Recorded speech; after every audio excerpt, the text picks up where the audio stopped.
Okay, we're going to look at polygonal tessellations. In other words, tessellations are repeated shape patterns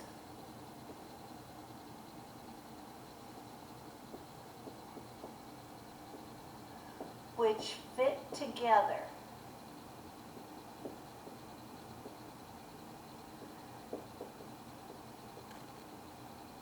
quilts are a wonderful example of tessellations, because all these quilts will be repeated patterns.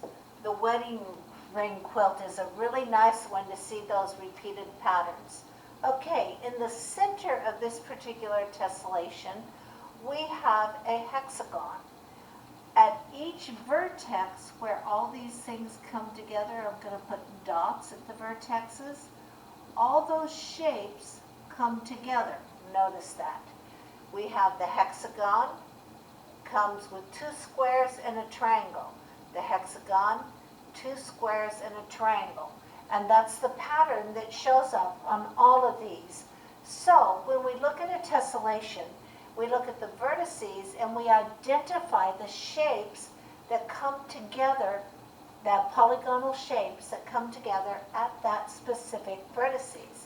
On this one, you have a hexagon, and these are regular shapes. So we have regular hexagon, and we have 2 regular triangles,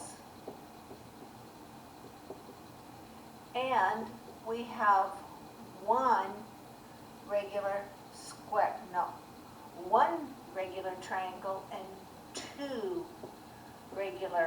squares, which is a regular shape, okay?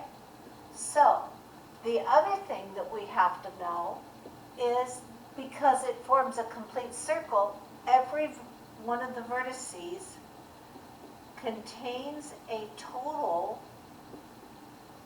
of 360 degrees. So, at each one of the vertices, the first thing you're going to do is identify the shapes that match each one of those vertices. Then you're going to look at what are the degree measures of each one of the angles. Well, this is a regular hexagon. So do you remember how many degrees are in a regular hexagon? And then divide it by the number. So remember, it would be the number of sides minus 2 times 180. So this would be 4 times 180, which is equal to 720 degrees. That's the total number of degrees in a regular hexagon. But there are 6 sides to the hexagon, and 6 angles. So if you divide by 6, you're going to find that there is 120 degrees in each one of those angles inside the hexagon. So this would be 120 degrees, 120 degrees, and so on. Every one of them would be 120 degrees.